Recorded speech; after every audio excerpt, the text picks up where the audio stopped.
What's up, y'all? Welcome to another Furry Valley podcast. Before we begin, I'd like to remind everyone you can leave any questions you have for us tonight in the podcast text channel located right above this voice chat, and any discussion can take place in the speaking voice channel. We'll try to address as many of these questions as we can at the end of the show, but until then, please keep your microphones muted for the duration of the podcast out of respect for our guests and the rest of the audience. You know me, I'm your host, Nova the Based Skunk, and I'm here with my co-host, leader of Furry Valley, and loves nothing more than random pointless DMs, Simba. Simba, how are you tonight? I'm good. I just got done with about 5 hours playing League of Legends, and you can imagine what that's done to my mood. So yeah, I'm about as good as you can be after that. We won all except one or two, so yeah. Well, you should be in a fabulous mood then. 5 hours with 2 losses? Yeah, but They were two or bad three of the losses, games weren't were, they? no, they were bad wins. So 2 or 3 of the games lasted 25 minutes longer than they should have, and it was just like, I'll kill someone if we lose these. Yeah. We got there, just about. Well, at least you got that grind. You still bronze? I don't know what I think I'm silver 1 on EU West now on the Furry Valley account. So I get it to gold and then leave it until next season. But it makes good content at least for people watching on Twitch. Just beat up all the newbies. Yeah. Alrighty, so our guest this week, I'm sure you've met at some point if you spend any time in the voice chats around here. I'm happy to welcome Peaches to the show. Peaches, thanks for joining us. How are you tonight? I'm good, thanks. Glad to I hear. just back's a bit of a pain, but chair. Oh, We'll get someone big and fluffy to go over and squeeze you tight until it all pops. That's the best feeling in the world. Alright, so before we begin, I know a lot of people have met you, but not everyone has had that opportunity, so why don't you tell us a little bit about yourself and your persona? My persona's a pink and yellow fox, and I tend to do like fur meets and around good puzzles and that. And most of the time, I just tend to do YouTube videos and chill around with friends at meets and stuff. You're one of those weird furries that actually spends time in real life with people, right? Yeah. It's unheard of. social furry is what is theirs. I'm pretty sure that's an oxymoron. Alrighty, well, thanks for that introduction, even if it was brief. You're briefer than the ones who have been doing this like 6-7 times now, where they try to get in as few words as possible. That's alright, though. That means we can just jump right into our topic. Our topic for tonight is internet and info security, which is something that we at Furry Valley take very seriously. Toward the end of the show, I'll make sure to link our internet and infosec video so all of y'all can keep yourself safe. Hopefully you'll learn something from our discussion tonight, though. So the first question is, it's sad that we have to ask this question, but we've had several people come through who we discussed this with who just seem not to care whatsoever, and in fact go out of their way to expose as much information as they can about themselves. Peaches, why is keeping your online identity and real-life identity separate important? Because you can get people that stalk you, and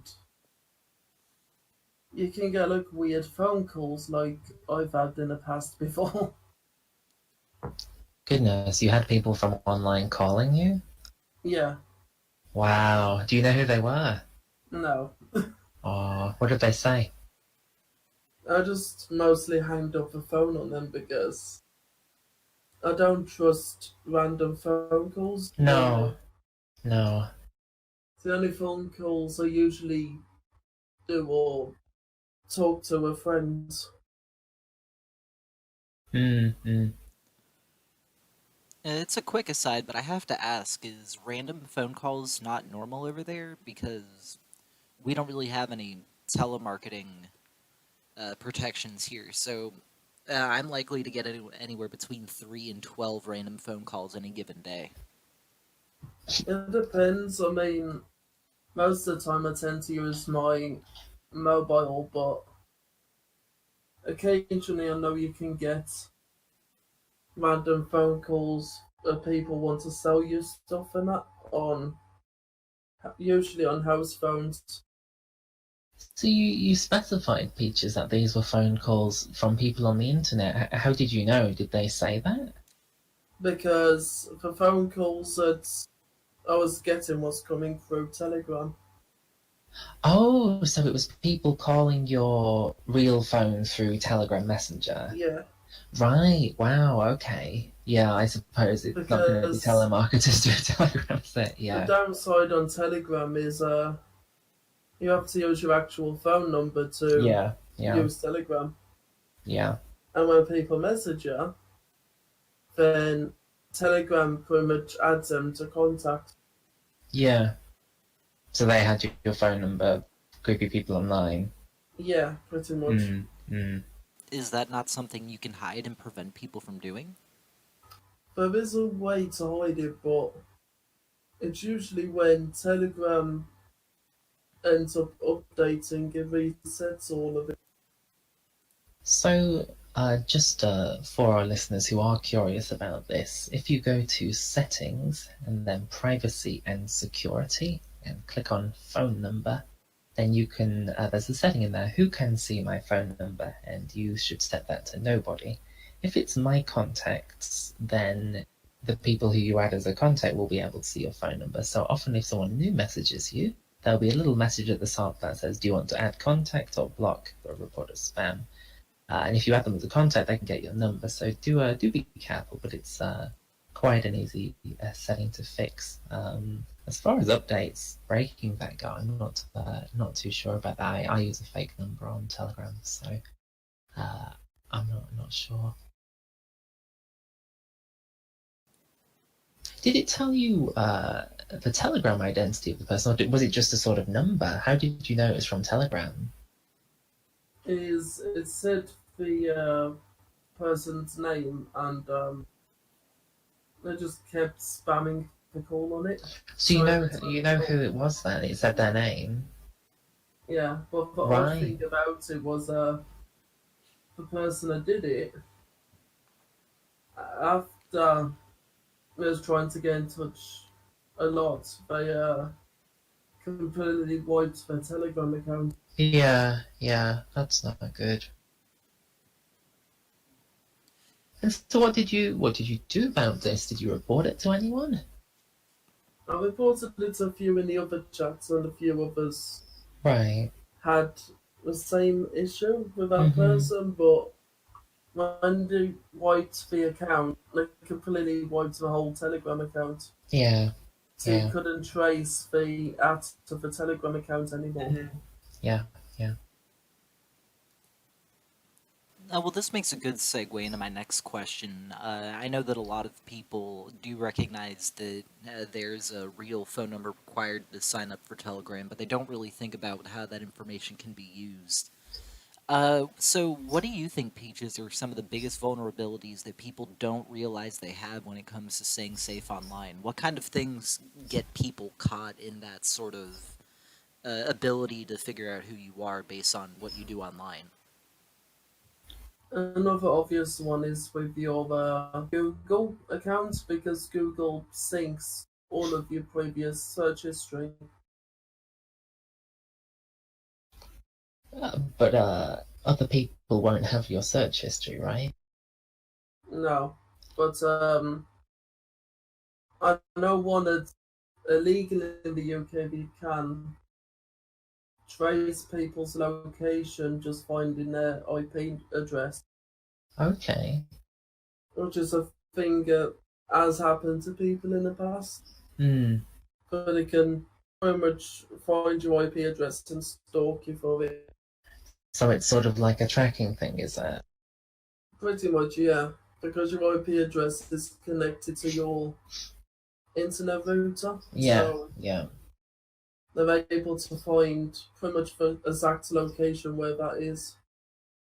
Yeah. So when it comes to tracking people, there's been a bit of a upsurge recently in partners who've put applications on, their partner's phone, that will essentially track where they're going and download their text messages and such. Have you heard of any of that stuff? Yeah, Okay, and that's quite Disgusting. scary, I think. because I've seen a few apps you download that are Yeah.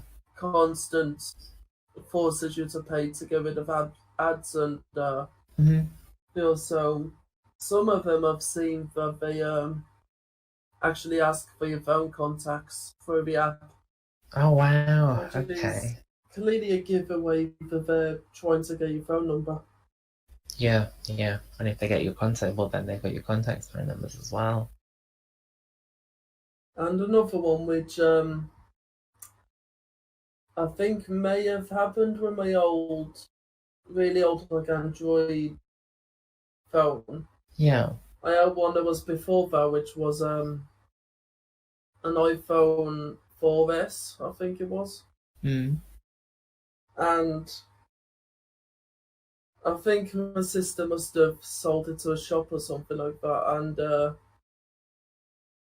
it wasn't deactivated Ah. because you can, there's every so often I still get letters from Apple with bills coming through out of it, which From a phone you luckily, don't own anymore.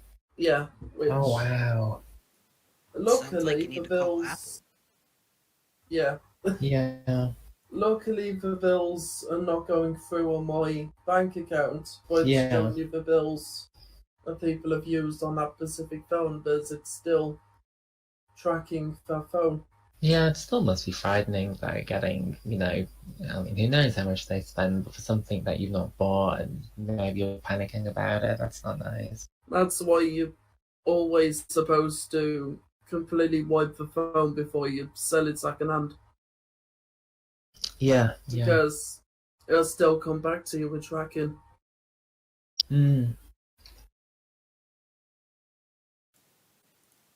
I think one of the biggest vulnerabilities people have, and it's one that we had noticed with one of our members who are no longer here now, is that people don't realize that uh, using your furry identity with the same username as your real life identity, be it on social media or quick links to art sites, stuff like that. It's a really easy way for someone to immediately place an online persona against a real life persona, and once you do that, they know exactly who you are. We did a small workshop a couple months ago and found that we had at least a half dozen of our members who had managed to connect their real life and online identities like that. They use very uh, obvious, distinct names that couldn't be mistaken for anyone else, and suddenly what went from being just some fox online now had a name, an address, an age, family members, Yeah, all that yeah. listed with it. What do you think, Peaches? What do you think is sort of do you think this is quite frightening? Because a lot of people don't seem to care. We did this workshop with people, and some of them took it quite seriously. Some of them cleaned their stuff up, but some of them were just like, oh, whatever. Who's gonna stalk me? Who's gonna care about my info? What would you say to people like that? What would you say to sort of help them realize it's actually serious and they should care? If I don't know who can stalk you, like, I know one thing I kind of wish I didn't do was my Facebook is actually my same Facebook I use for real life stuff, Mm, which I kind of wish I didn't do that because it's got my furry friends on and my your actual family like and family and that, mm, mm.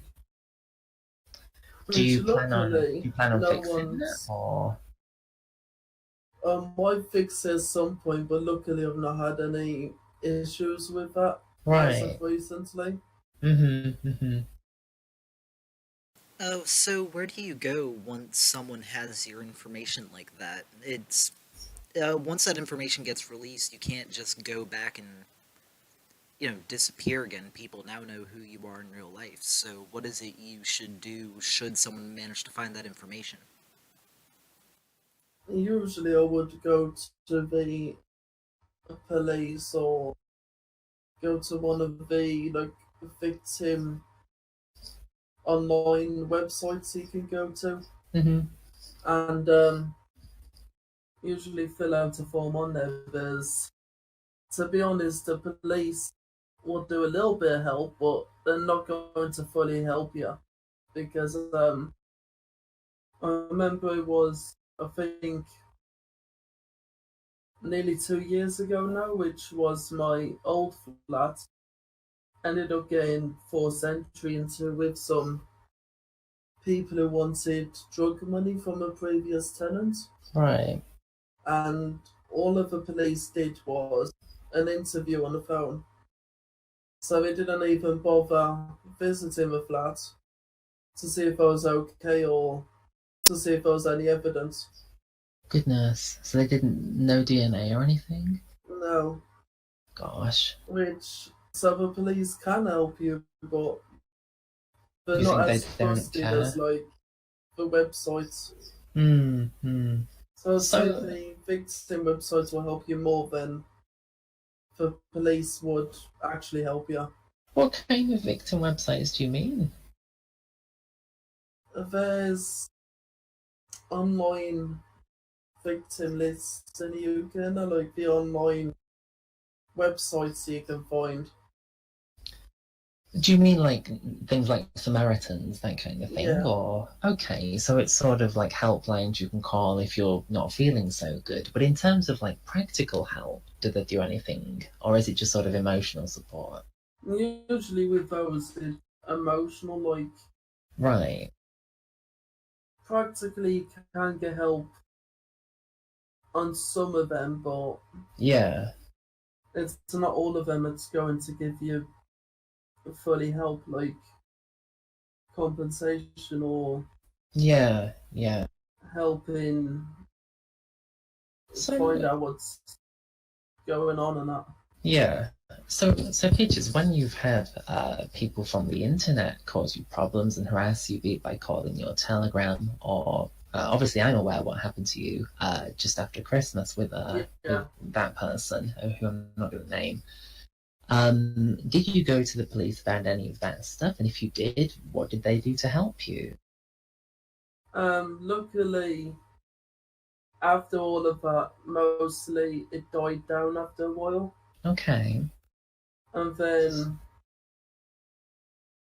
after it died down, I've not really heard from them since. Yeah. Okay. So you didn't go to the police, did you, in that case? No, Okay. Do you think that you didn't go because you felt they wouldn't help, or what was the? Did you have a reason for that? mostly because I felt didn't know because Right. previous experiences with the police. Yeah. Yeah. So you felt you couldn't rely on them to take care of that sort of thing. So you didn't bother. I see. Yeah, Okay. Hmm.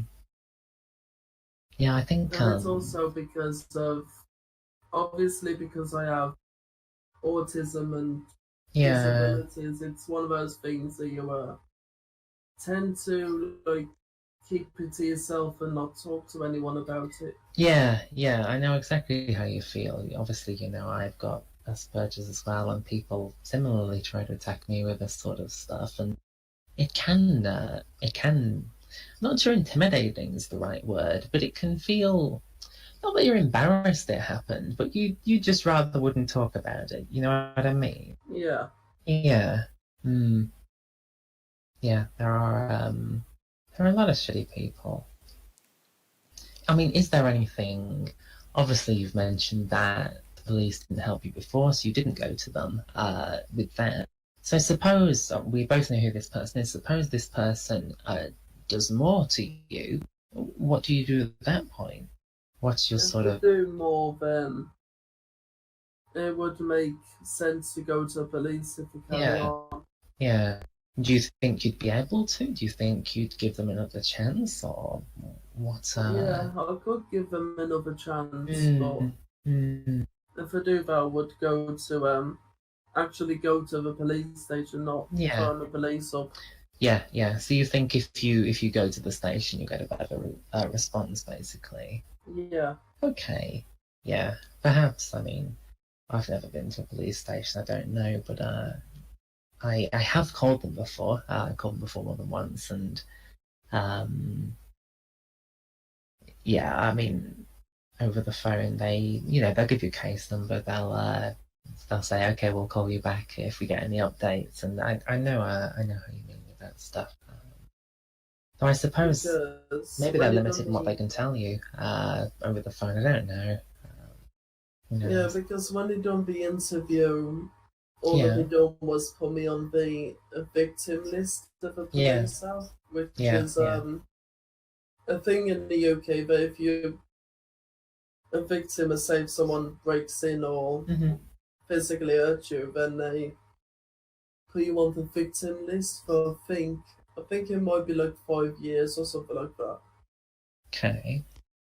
And what does that do? What does that enable or help you with? It's usually a list that they use so that if you get on the victim list again, then you'll do something about it. So they would so It's like essentially, a if it's the first list time thing someone breaks in, they wouldn't care. Only the second time, really? Goodness. Hmm. because the police can do the job in the UK, but Yeah. it's not very often that they actually do their job. Yeah. Yeah. I mean, I do feel that our police, obviously, they're underfunded and such, so we shouldn't be too harsh on our police. But yeah, I mean, I can imagine you'd be frightened, and having crazy people online also intimidate you. Is obviously when you've had what's happened to you in the past, that's going to make you feel even worse. It's not good. Anyway, let's get back to Nova. I think we've been talking for a while with that. It's alright, I'm enjoying the conversation regardless. It is worth mentioning, though, that, yeah, the police are there to help you. If the UK is anything like the US, then either it's underfunded or the funding is going to places that aren't entirely productive. And unfortunately, I don't think governments are really modernizing all that well, since a lot of this crime now is taking place over the internet. And it's really Mm. hard to prosecute something that happens entirely online if they don't have that information. So yeah, even if you feel like you didn't get all that much response out of the first time you may have contacted them, if it's a recurring thing, if someone continues to harass you, the more information they have, the easier it becomes for them to do their job, and just be open and willing to work with them, because it's the only way that there's ever going to be any sort of resolution. Anyway, uh, now, I do want to broaden this up shortly, talk about things other than what is. We've primarily focused on doxing and ways that you reveal your information yourself, as opposed to ways that that information is forcibly taken from you. Before we do, though, first, Peaches, what is it that you think that people need to start doing in order to keep themselves safe? What are some of the. We talked about the vulnerabilities. What are some of the solutions to those vulnerabilities? One of them will be get yourself a VPN because if you got a VPN, then it's less likely people are going to try and dox you. As I know that happened in the past, and yeah, VPN is something that I'm fairly new to, Hmm. which I'm going to start using because if you got a VPN, then it's less likely for people to get your information. Well, with a VPN, it's less likely for people to get your IP, right? But if you're Yeah, available, if you've still got like a Facebook or whatever, then you're still findable on there. And I think a lot of people, because they will go to fur cons or fur meets and then they'll post pictures on Facebook or Twitter. Uh, that's regardless of whether you use a VPN or not, right? That's still going to connect the dots. So I think just sort of separating is a sin. I mean, you mentioned you have like one Facebook account for everything. Do you plan yeah, on changing that so you have two, or do you think it's just too late so you're not going to yeah. bother? I'm So what's thinking your of sorting that at some point. Yeah, yeah, because it's not going to be too easy to sort because there's nearly 600 people on there. yeah, yeah. So Goodness. it's going to be kind of complex to get sorted. Yeah. But I Do you know think it'll be with, worth it? yeah, it'd be worth it. I mean, one of Mm-hmm. the things I heard recently, which is actually good, is the one that I had problems with back in December. Apparently, they can't press charges on it, Oh, and how come? apparently that person's been banned from that firm. Okay, all right, that's good.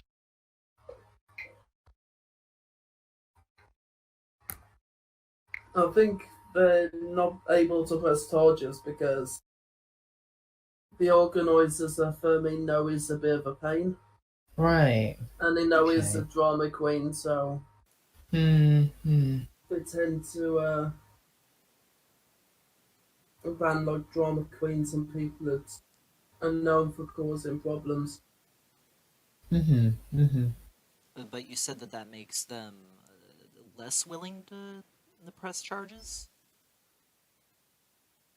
It was in their No, there was statement. someone who tried to get charges pressed against Peaches out of Fermi. This is not to do with the online stuff that Ah, okay, No, okay. we're talking about Nova.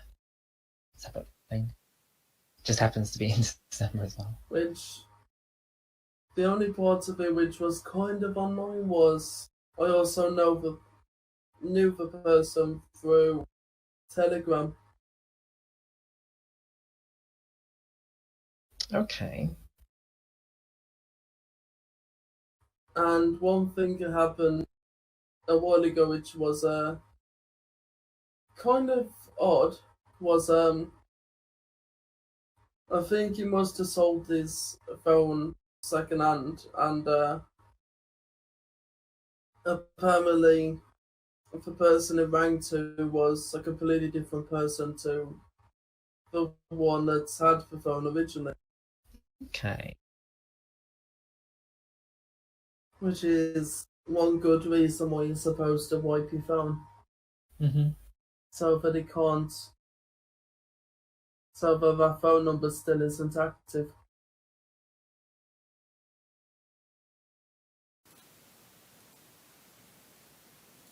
Alrighty.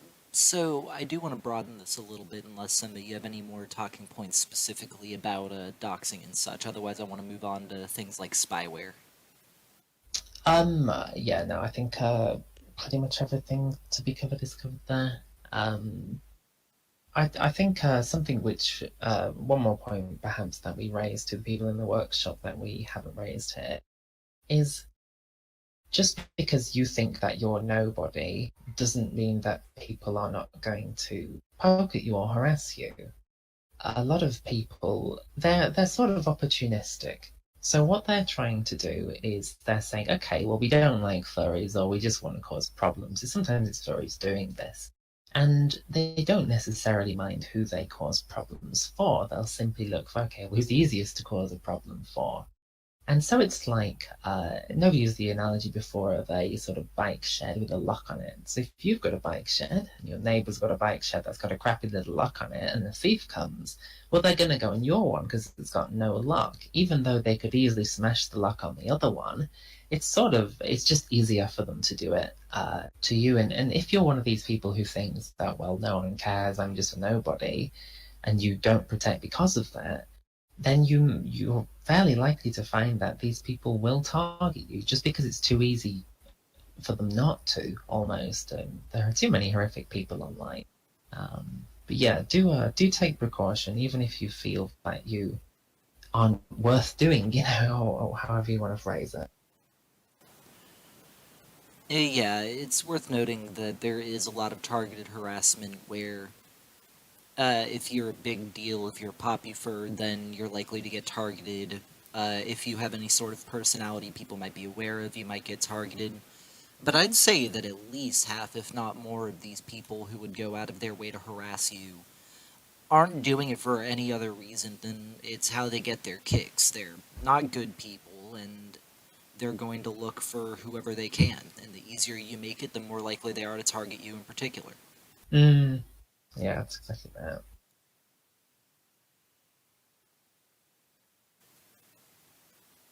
Alrighty.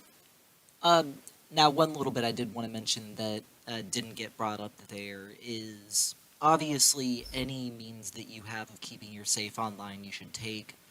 If you have old accounts, make sure that those are on private privacy settings. Make sure that you're not reusing the same passwords in the same places because it makes it significantly easier to connect you to other accounts should they figure out what one password is.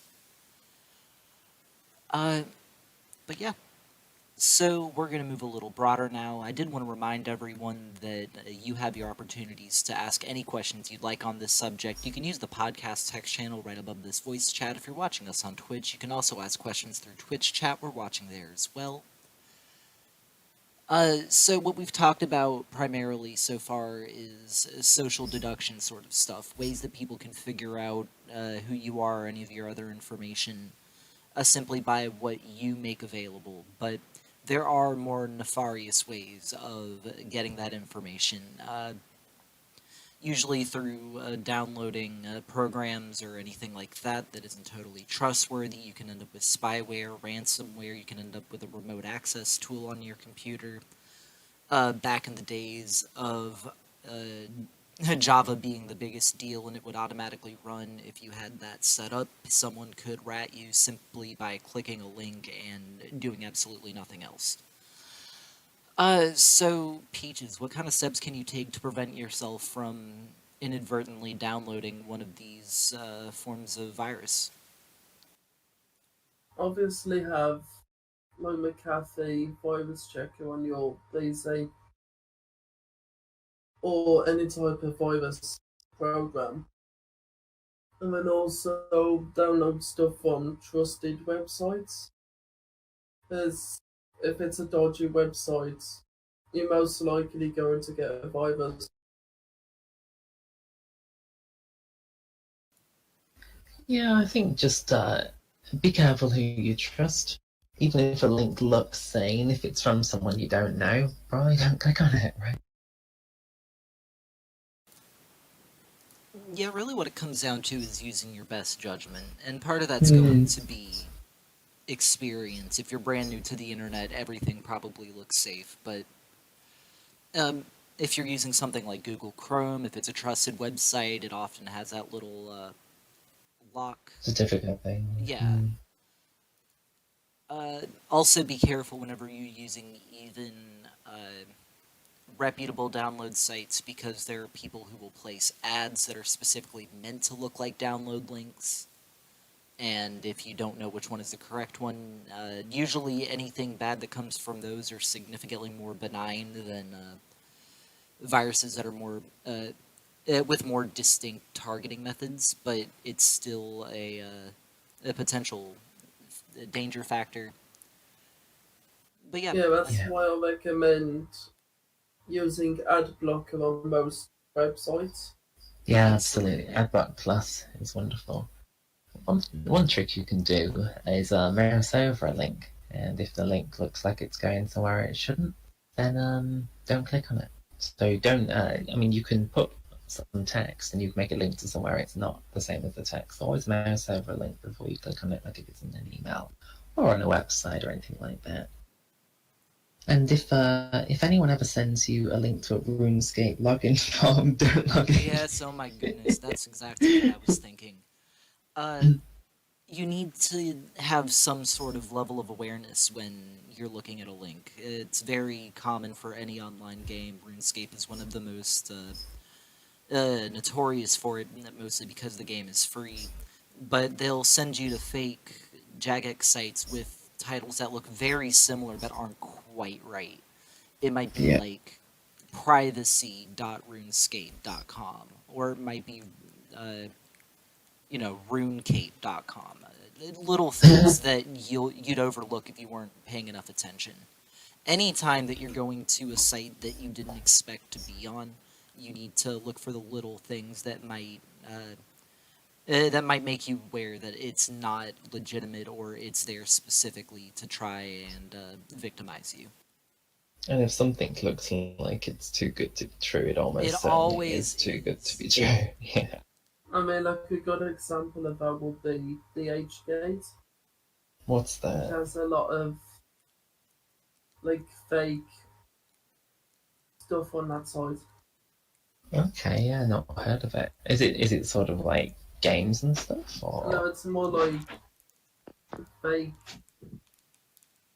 fursuits and that on there, but oh, weird. it's kind of a similar concept you get. You see on a lot of like Chinese sites, but Right.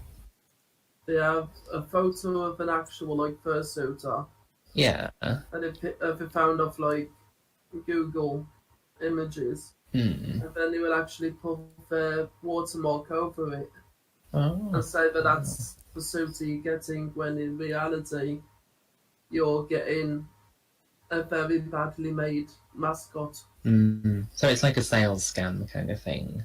Yeah, Right. Right. Interesting. and then Zeph, with games, I know Minecraft's a good one that has a lot of third party download websites for mods.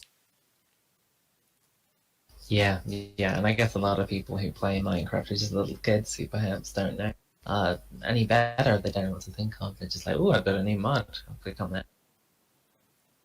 Yeah, yeah, again, these sort of people are the people who will target the easiest folk, the people with the least knowledge or the most naive. Yeah. Uh, Yeah. if you've ever gotten one of those scam emails from a Nigerian prince, send me $5,000, I'll send you $1,000,000. They tend to be rife with spelling errors, grammatical mistakes, stuff that it goes out of its way to make it look unprofessional. Because Yeah. the people who would still believe it after that are the ones who are, we'll say, foolish enough to, go through the whole scam, send them the money. Mm. Now, Zephyr brought up a really good question here in Twitch chat. He said, is there a way to disguise a URL?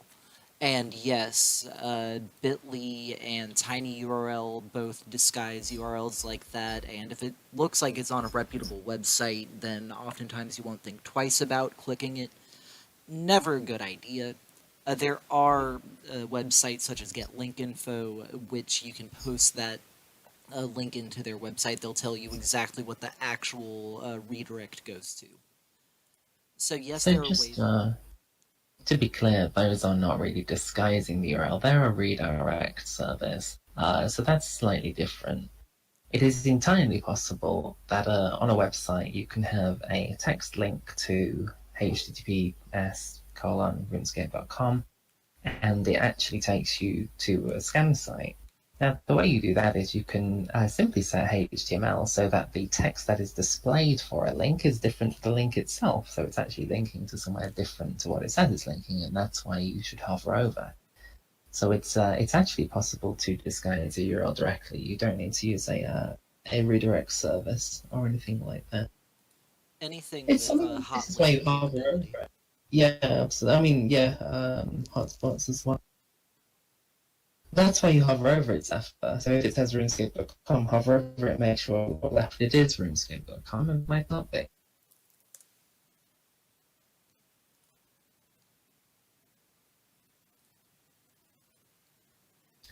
Something else is that you can spoof email addresses as well. So email addresses are not checked by the recipient. So it is entirely possible, and it's actually very easy. You can do it in 5 minutes to spoof an email address from the White House, for example, from Twitter admin support, from any address you want, pretty much. So even if you have an email that comes from the actual address of Donald Trump, that it's still almost certainly, well, okay, it's probably false anyway, because why the fuck would he be emailing you? But like, even if it's his address, official at whitehouse.org or whatever, then Yeah, anytime you get a email though, especially if they're telling you that you're in trouble or you owe money or something, Zephyr mentioned the IRS. Uh, Now, oftentimes they're not going to contact you like that. They're going to use snail mail because they still exist in the 1970s. But if you ever see an email from someone that looks reputable, maybe it's a service that you use online, go online to the official website and see if the information that they're giving you is any different from what they've got listed on their official website. Because oftentimes, if they are spoofing an email like that, they're going to send you to some sort of contact form that is totally separate from what the actual website would use. It's really easy to verify that sort of information. Yeah. I think more sophisticated emails can actually have embedded forms in the email itself. So if you get someone, generally, if anyone asks you for money over email, just say no. Easiest way. You can assert dominance by asking them for money back. You could say to like Nigerian prince, look, you send me 10,000 first, I'll send you 1,000,000. Make a deal. Alrighty. So we're starting to come to the end of our podcast. We don't have any questions from y'all yet. So please, if you have any questions, this is important. Don't feel shy. Make sure you put those in the podcast text chat right above this voice chat. For those of you watching on Twitch, you can put your questions there as well.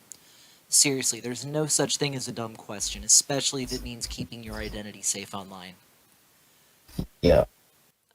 So You don't be ashamed either. Not just shy, but don't be ashamed if Yeah. someone has hurt you or stalked you or anything like this. It's not something you've not done anything wrong. That's important to remember. And a lot of these people will guilt you or shame you or try to make you think that you've done something wrong. But remember, you're fine. It's not your fault that there are crazy people on the internet. Yeah, like we've said before, we say it whenever we have the opportunity. The majority of furries and most people that you meet online, period, are good people who have good intentions. So don't let that 5% ruin the other 95% of what is an awesome community. But it also Right. means that that 5% does exist. That's 1 in every 20 people. So do be wary. Alrighty. Zephyr, there are scammers on Discord, and you say you want to be safe just being. You're never going to be on the internet. You're just going to stay on Discord, and that's not the Discord. Discord's part of the internet. There are people who use Discord who use the other parts of the internet.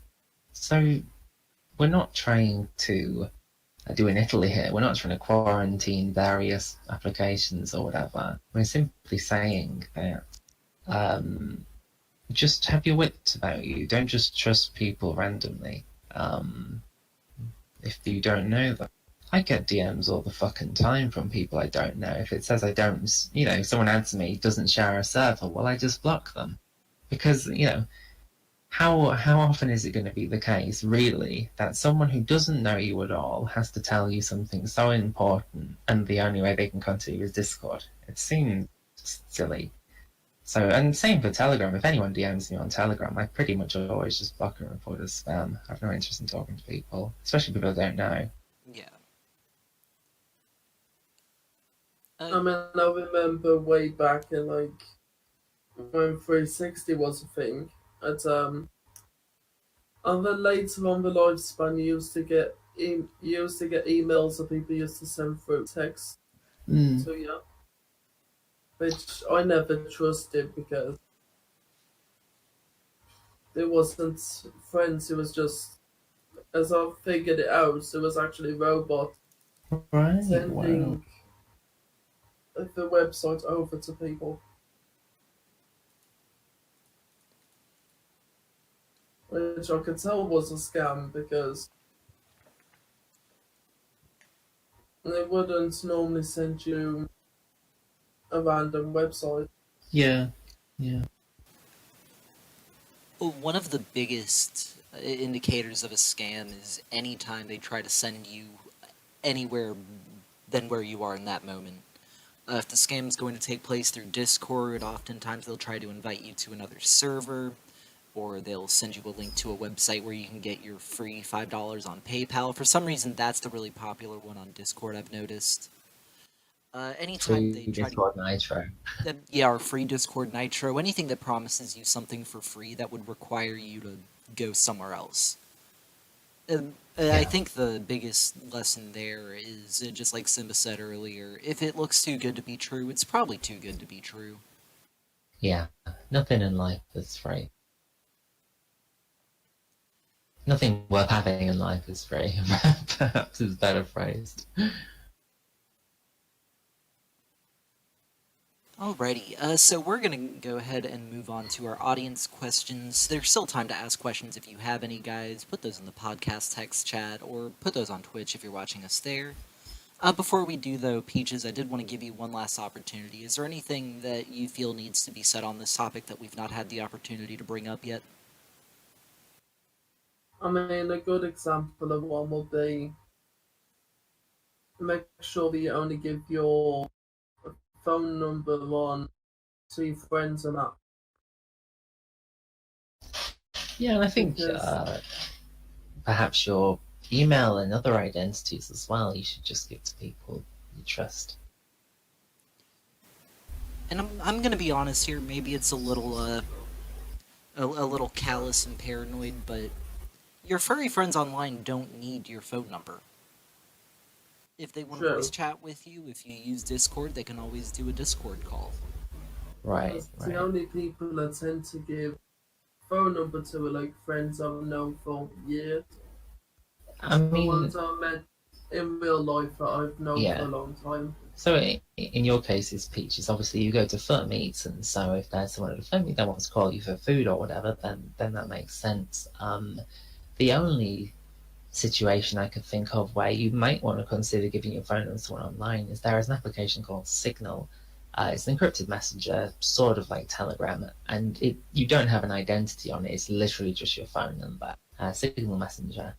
So I do know a small number of people that use it. It's not really mainstream, but some people do use it. I'd again advise you not to use it if you've got an alternative.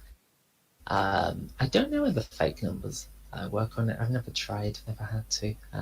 There's only two people on it that I've ever really wanted to contact, and both of them had Telegram, so didn't need to.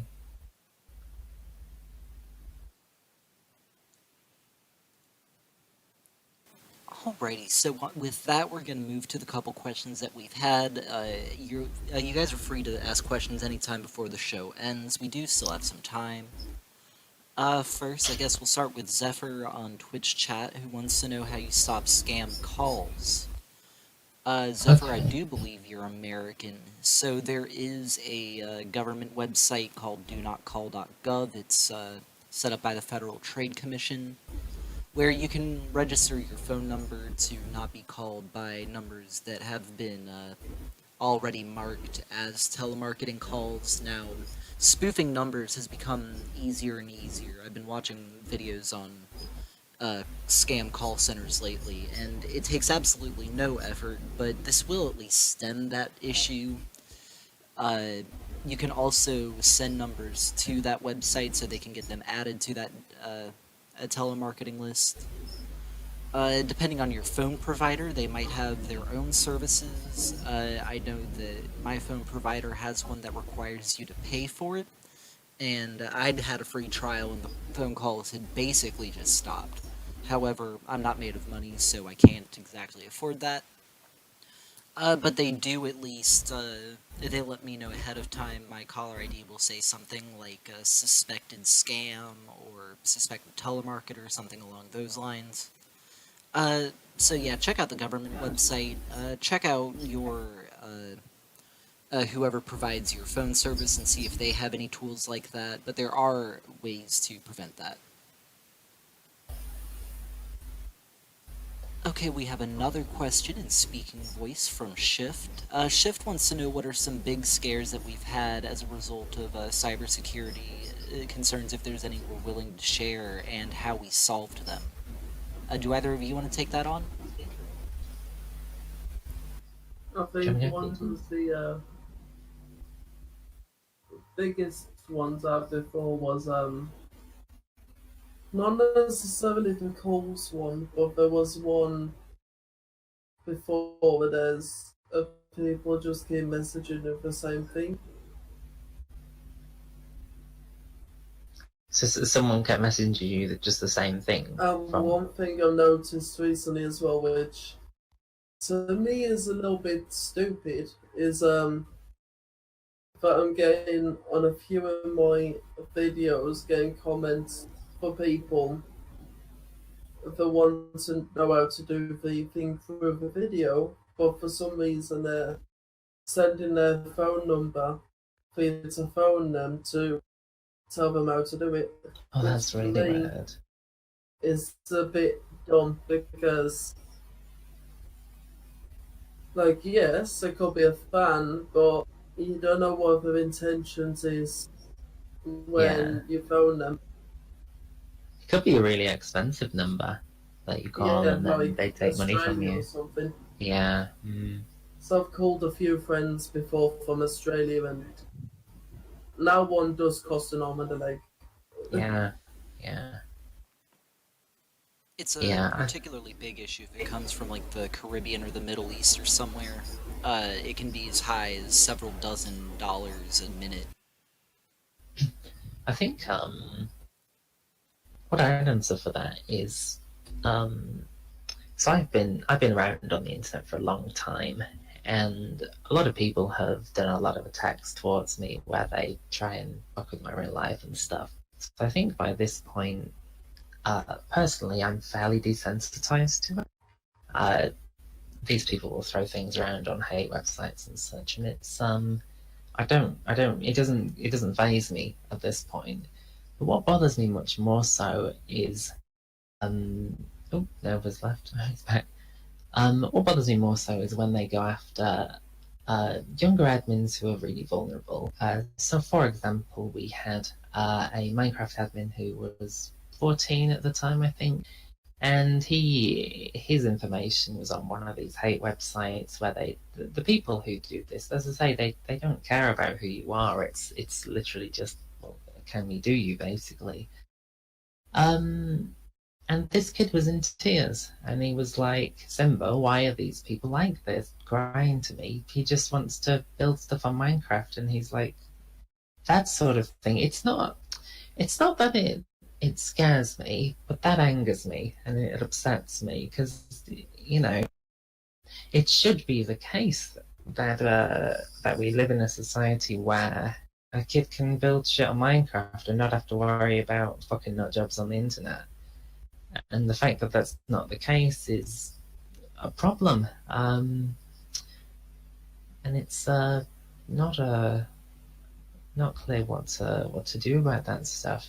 Obviously, we educate, we put the videos out, we do workshops and such. But if people don't pay note of what we're doing and they don't take the advice, then inevitably people will keep having this stuff happen to them. But the young kids, you think, oh, for goodness sake, they're so naive to this stuff that yes, you provide them with the tools, but they don't take it seriously, and they don't have the emotional maturity to cope with it when that sort of thing does happen. So it's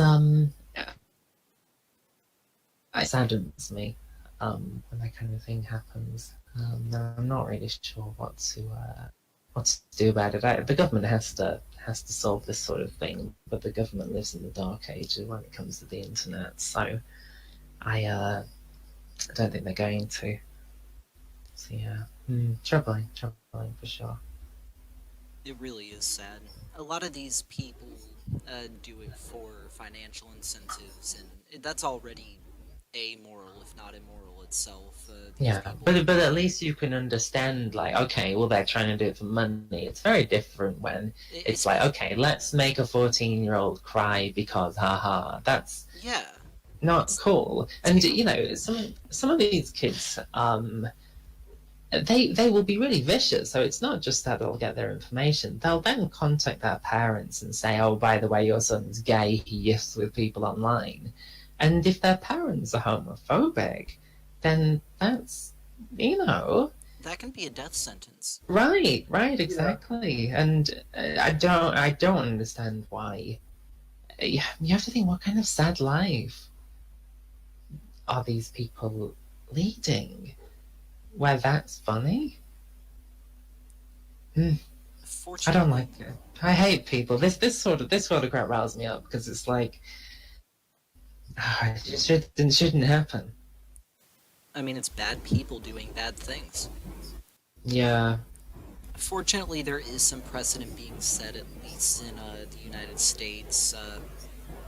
We haven't gotten to the point where if you were to get someone kicked out of their house like that, where you can be charged, but there was the case from a couple years ago.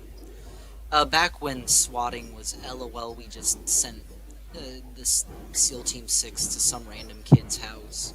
Hmm. Someone died in one of those raids, and the person who sent in that fake SWAT call was sentenced to something like 15, 20 years.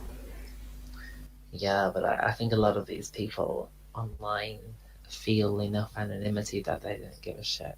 They just think, oh well, then I won't get caught, Yeah, sort of thing. exactly. Um, Yeah. I or they're mean, I just so remember. distant from what they're doing. They're just numb to it. Where they, a lot of these people would never in real life behave anything like this, but on the internet just are animals, not in the good way. Yeah, I mean, I remember one of the conventions I'd done before that one of my friends ended up fainting of heat stroke in front of me. Hmm. And unfortunately, what happened was I think it was 3 or 4 furries of a convention was picking on him and sending him death threats and everything over online just At a because, convention. Oh yeah, my god. because he fainted on the dance floor. And That's because ridiculous. he has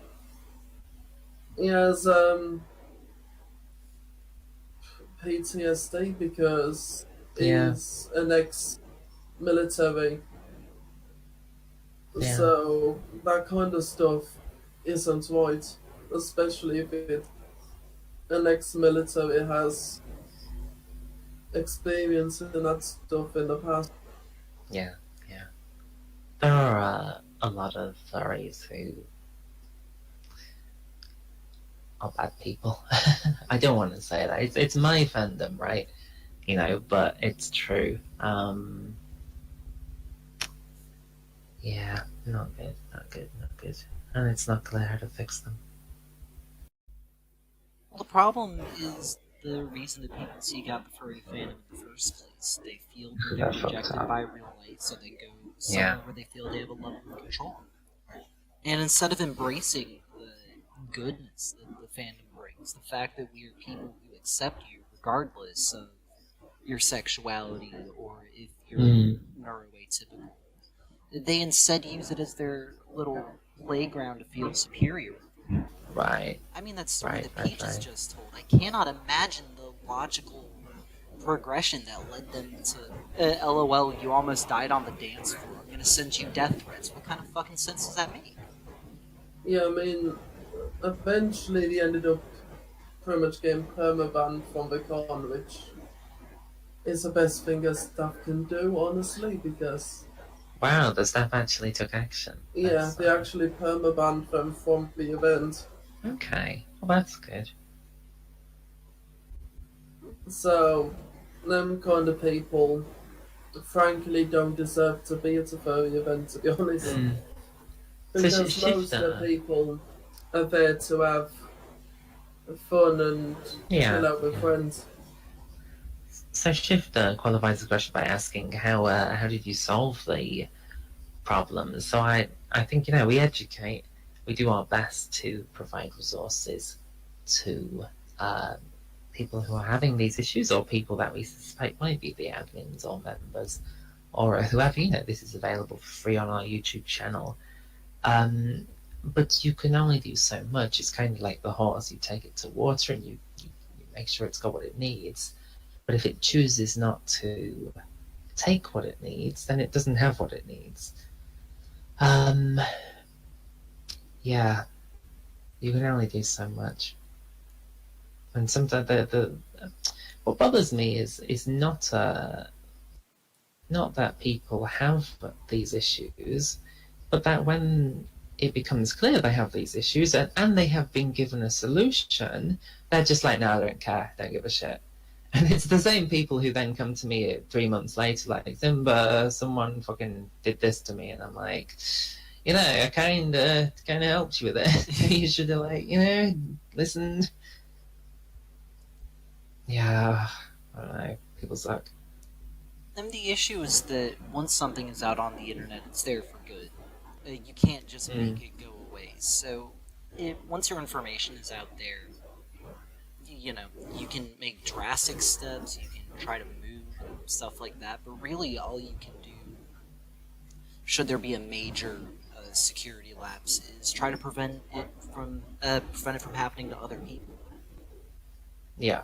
It, And one thing, if you're not a well-known furry, change your identity online, because quite frankly, no one's going to care if you're some pink and blue fox or if you're an orange and grey fox. If you come back with a new persona name, don't connect the identities in any way, then no one's going to know that your new persona is who you are in real life. And as soon as your old persona is forgotten about, then people won't have any connection to your real life anymore.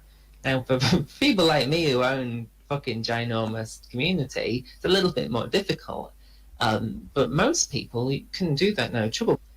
But try to take the preventative steps first, because the cost of creating a new fucking identity for your furry life is significant. I mean, I don't know whether you're an art whore, but you might have to get new art and stuff if you care about that. You have to need to get new accounts. It's easier just to prevent this shit happening. I think before people started uh, being, treating me this way, I never thought that it wouldn't happen because I was not remarkable or I wasn't well known or something. But I thought it wouldn't happen because people weren't like that. Because I genuinely believe people were better than that. Um, Maybe that's naive. It's quite sad if that's naive, though. But looking back now, I kind of feel people are a lot less kind than I gave them credit for. Even people I've known for years have been deeply, deeply inappropriate and offensive when it comes to this stuff.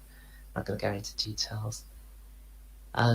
Zephyr asks, under what circumstances should you change your identity? So we're talking about cases where your persona is linked to your real life identity. Now, if you're not comfortable with that, and there are some people who are perfectly comfortable with that, that's fine for them. But if you don't like that, then what you can do is ditch your entire furry identity and come back as a new furry character. So you can be the same species, you can even be the same color. If you have a different name, different profile and such, then it's very difficult for people to actually connect the two. You need to be careful you don't do it yourself, so don't keep the same Steam account and just change its name. People are going to notice that. But if you have a completely separate thing where you make no connections back and don't tell people, that's really important too. We've had at least one person come back who has then told a bunch of people, and then they had to change again, and it's like you sort of shoot yourself in the foot.